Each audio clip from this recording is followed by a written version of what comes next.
राधे राधे दोस्तों। आज बहुत सुंदर सी भैया पांचक की कहानी सुनेंगे। इसे नाग पंचमी भी कहते हैं। यह सावन लगत पंचमी को मनाई जाती है। यह सिर्फ अग्रवालों के यहाँ ही होती है।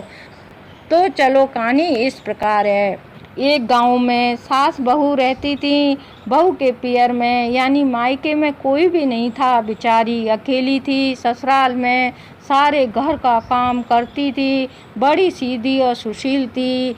एक दिन घर को लीपने के लिए बाहर से गोबर मिट्टी लेने गई। जब उसने देखा बहुत सारे लोग डंडा लेकर भाग रहे हैं। थोड़ी ही देर में उसने एक सांप को भागते देखा। तभी वह समझ गई कि यह सब लोग सांप का पीछा कर रहे हैं। तभी उसने अपने सर पर रखा गोबर का तसला उस सांप के ऊपर डाल दिया और डालकर वहाँ से चली गई। सांप ने उस बहू को देख लिया। दूसरे दिन जब पानी भरने कुआं पर आई तभी सारी औरत आपस में बातें कर रही थीं और सज धज के मेहंदी लगा के आई थीं कि कल सावन का महीना है, हमारा भैया हमें लेने आएगा। औरतें बड़ी खुश हो रही थीं। तब बहू बोली, हमारा कोई भाई नहीं है। तो सब उस पर हंसने लगीं। तो वह उसे रोना आ गया। सांप बेटा उस बहू की सारी बातें सुन रहा था। उस बहू ने पहचान लिया था। मन ही मन कहने लगा, इसने तो मेरी जान बचाई थी। दूसरे दिन फिर पानी भरने आई। जब उसकी रस्सी टूट गई, बहू पानी भर न पाई। अब रोने लगी कि घर पर जाऊंगी तो सासू माँ चिल्लाएगी। अब मैं पानी कैसे भरूं? आज तो संग की सहेली भी नहीं आई है। तब सांप उसके पास आ जाता है। फिर सांप बोलता है, बहन तू क्यों रो रही है? तब बहू कहती है, भैया मेरी रस्सी टूट गई है, अब मैं कैसे पानी भरूं? सांप भैया बोला, बहन तू मुझे बाल्टी में बांध ले और पानी भर ले। वह नहीं, तेरे लग जाएगी। बहू मन मन में बहुत डरने लग गई। तब सांप बोलता है, बहन तूने मेरी कल जान बचाई थी, तू आराम से पानी भर ले। बेचारी बहन ने पानी भर लिया और घर चली गई। दूसरे दिन सांप भैया बहन के यहाँ उसके घर जाता है और सास ससुर से बोलता है, मेरी बहन को मेरे साथ भेज दो।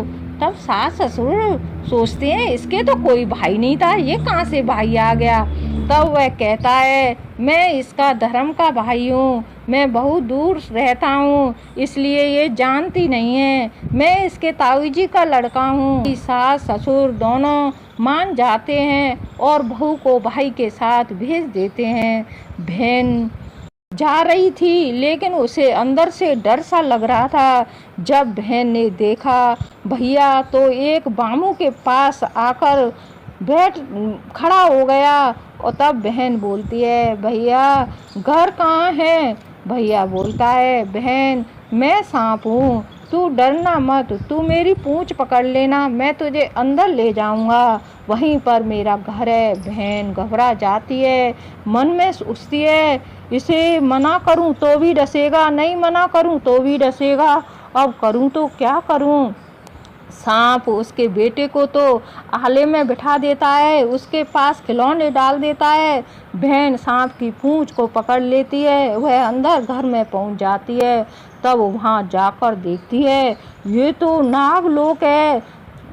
सभी सांप अपनी माँ से कहता है, माँ आज अपनी बहन को लेकर आया हूँ। माँ बड़ी खुश होती है और बेटी की खातिरदारी करती है।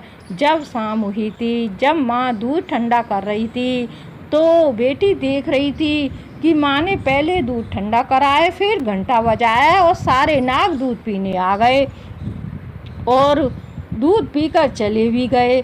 एक दिन बेटी माँ से कहती है, माँ आज दूध मैं ठंडा करूँगी। तभी माँ कहती है, बेटा तुझे पता नहीं है कैसे ठंडा करते हैं। पर बेटी नहीं मानी, वह बोली, माँ आज मैं करूँगी शाम को दूध ठंडा। शाम को दूध ठंडा किया लेकिन थोड़े गर्म में ही उसने घंटा बजा दिया।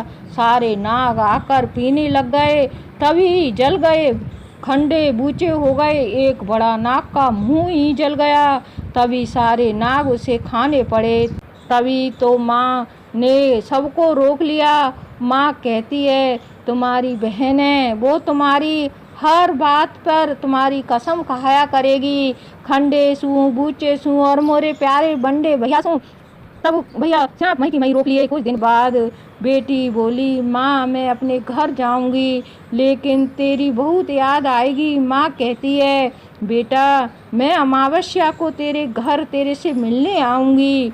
अब माँ उसको बहुत सारा सामान देकर विदा करती है। साड़ी, गहने, मिठाई, बच्चों के खिलौने घर पर पहुँच जाती है। सास ने देखा कि बहू तो थैले भर भर के सामान लाई है। सास का वही डंगरा। एक दिन उसका बच्चा दूध पीकर कटोरी से ही चम्मच से खेल रहा था। तभी सास कहती है कटोरी चम्मच तोड़ रहा है, कहीं तेरा मामा नहीं दे जाएगा। सांप सुन रहा था और दूसरे दिन उसे सोने की कटोरी चम्मच डाल गया।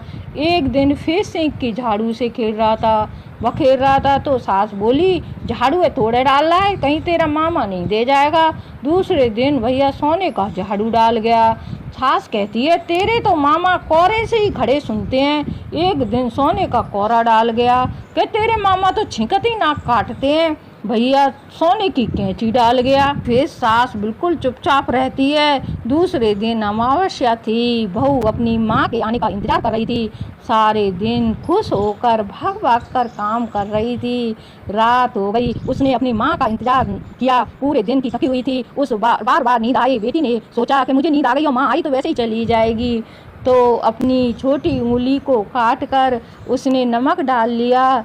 तभी वह थकी हुई थी, उसे नींद आ गई। उसे जगाऊंगी तो इसे जहर लग जाएगा। कहीं खटिया के पैरों की तरफ फुसकार मारे, कभी सर की तरफ फुसकार मारे, पर बेटी नहीं जगी। माँ ने खटिया के पैर से गले का हार लटका कर चली गई।